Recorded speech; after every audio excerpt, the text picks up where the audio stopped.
Custo de vida, emprego e desemprego, cesta básica, tarifas públicas, salário mínimo. Agora, na Brasil Atual, a análise do DIEESE.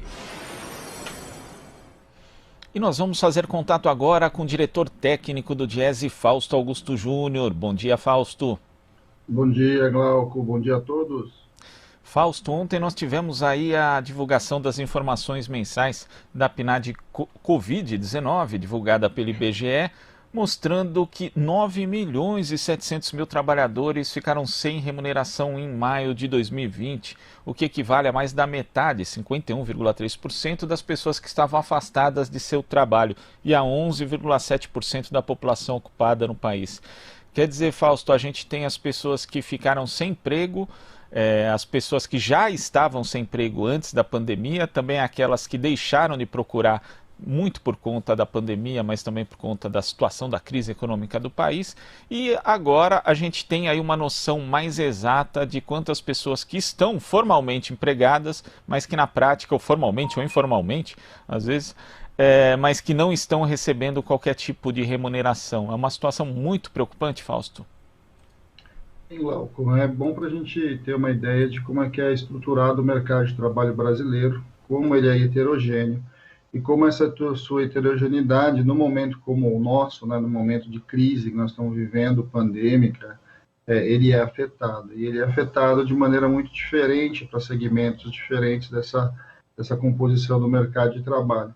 Quando a gente olha em detalhe um pouco dessa pesquisa aí que o IBGE traz para a gente, um dos dados que chama bastante atenção é o fato de que uma boa parte dessas pessoas que ficaram sem renda, né, apesar de estarem empregadas, elas são trabalhadores aí vinculados aos trabalhadores domésticos. Trabalhadores domésticos sem remuneração, ou seja, são as pessoas que tinham comumente ali o seu trabalho, tinham ali o seu compromisso diário, ali a sua atividade diária, e com a pandemia eles simplesmente perdem a sua renda, né? Isso é um dado bastante complexo e aí mostra um pouco como é importante a gente olhar para uma reorganização do mercado de trabalho de modo que a gente amplie aí algum tipo de segurança para esses trabalhadores.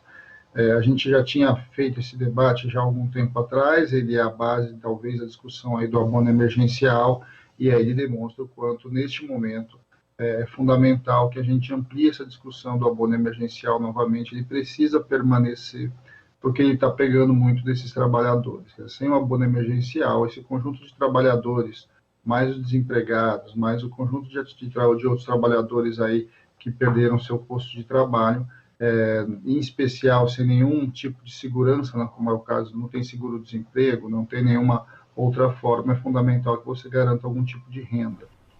Quando a gente vai olhando ali também, um dos dados que a pesquisa mostra é que a renda das pessoas diminuiu bastante, né? Você tem uma redução significativa da renda das pessoas, ou seja, nós estamos naqueles... Maio é um mês simbólico aí para a pandemia, do ponto de vista da gente tentar compreender como é que a economia estava reagindo a isso.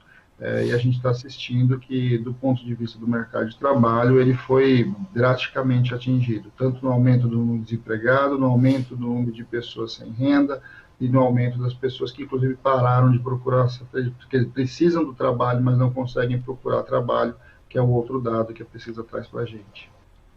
E tem também um aspecto, né, Fausto, que a pesquisa mostra que no Brasil 38,7% dos domicílios receberam algum auxílio relacionado à pandemia, né?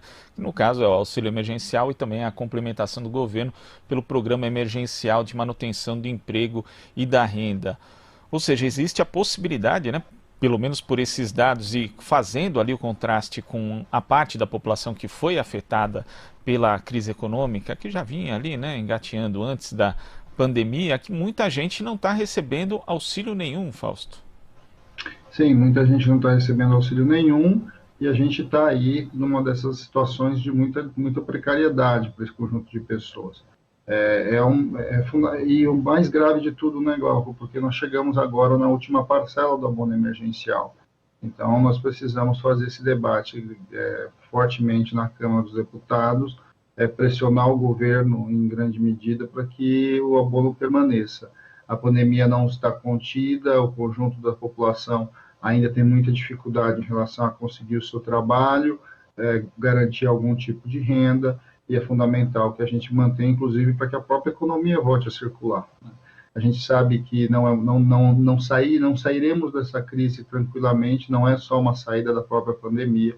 A crise econômica, ela normalmente ela atravessa para além do próprio problema, e a gente precisa aí de um apoio da transferência de Estado para com relação a essas pessoas. O Brasil é um país extremamente desigual, e conforme a gente vai olhando as camadas, né, da população, a população mais vulnerável é a população ali que nesse momento precisa desse apoio.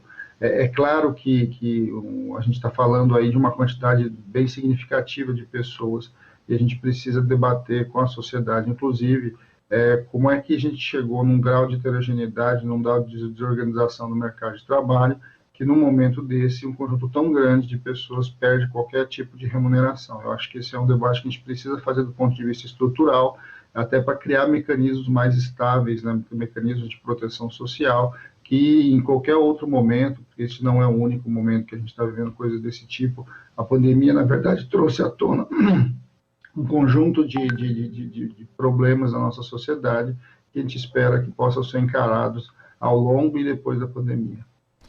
E a gente ainda teve ontem a notícia, né, Fausto, de que o ministro da Economia, Paulo Guedes, estaria tentando convencer Jair Bolsonaro de uma retomada de cunho mais liberal, como se isso tivesse sido abandonado, né? Mas talvez uma tomada de rumo mais radical no sentido do liberalismo, que seria adesão aos princípios defendidos pelo CDE, das práticas de mercado, também ali privatização, ajuste fiscal.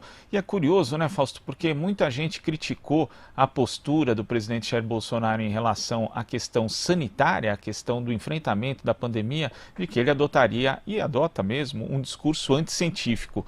Mas pouca gente, principalmente na mídia tradicional, fala que adotar qualquer tipo de postura neoliberal, ainda mais num contexto de pandemia, também é ir contra a ciência, é ir contra os dados e contra as experiências históricas que mostram que a austeridade fiscal, ainda mais num momento como esse, não é algo de fato producente, não, Fausto? Bem, aí é que está, né, Glauco? A gente está vivendo um olhar atrasado, eu diria, né, do ponto de vista do que nós estamos vivendo. O mundo inteiro está falando em colocar recursos, é fundamental que o Estado impulsione a economia nesse momento, e a resposta que o ministro apresenta para a gente é mais perda de direitos. E eu acho que no Brasil, talvez, Glauco, nós nunca tenhamos vivido um ataque tão frontal ao direito dos trabalhadores como nesse governo e neste momento. O documento que o governo fala, ou pelo menos o que tem sido apresentado, tem como centro de todo esse processo aí de medidas anticíclicas, segundo eles, de cunho liberal, a redução dos direitos trabalhistas e a redução dos encargos trabalhistas. Quer dizer, do ponto de vista da ação que eles pensam, a única forma efetiva de sair da crise é você reduzir direitos, reduzir salários, reduzir segurança trabalhista, que é o oposto do que nós estamos vivendo. A gente está acabando de falar exatamente sobre isso. Quer dizer, o conjunto da população que menos segurança do ponto de vista do trabalho tem, mais vulnerável ficou a crise, e a aposta que eles têm é ampliar essa vulnerabilidade. Aí você vai olhando um pouco como que a visão não casa até com o tempo histórico, né? Olhar para o Guedes hoje dá a impressão que você está olhando para a Margaret Thatcher no começo dos anos 80 do século passado, ou seja, a proposta que ele traz para o Brasil é uma proposta que já foi experimentada em boa parte do mundo, que já se mostrou seus problemas, inclusive em boa parte do mundo, e em especial num país como o Brasil. Na verdade, o que ele quer é colocar, basicamente, na condição vulnerável, a outra metade do mercado de trabalho. A gente já tem uma metade do mercado de trabalho que historicamente é vulnerável, e ele insiste cada vez mais com a tal da carteira verde e amarela, só que agora a proposta, inclusive, que ele tem é que a carteira verde e amarela não seja uma referência só para os jovens, mas ela seja para o conjunto dos trabalhadores, e essa é a proposta que o governo tem para sair da crise. Ou seja, você, de novo, vai caminhar para uma saída da crise a partir das custas do trabalhador. O trabalhador perde direito, o trabalhador perde renda, e enquanto isso, a gente continua olhando que os setores que sempre ganharam, em especial, a gente sabe, o setor financeiro, que é oriundo do ministro, continua do mesmo tamanho. Ou a gente enfrenta essa desigualdade de fato, ou a gente vai ter mais do mesmo e uma piora cada vez maior do mercado de trabalho, como os dados estão mostrando. Então, é contraditório, mas ao mesmo tempo a gente sabe que é a proposta desse governo, é a proposta desde o começo, e cabe ao conjunto da sociedade se organizar e se contrapor a isso. É uma questão do projeto que eles estão propondo para o Brasil. Fausto, muito obrigado pela sua participação aqui no Jornal Brasil Atual. Até a próxima. Até a próxima, Glauco. Bom dia. Bom dia. Conversamos aqui com o diretor técnico do DIEESE, Fausto Augusto Júnior.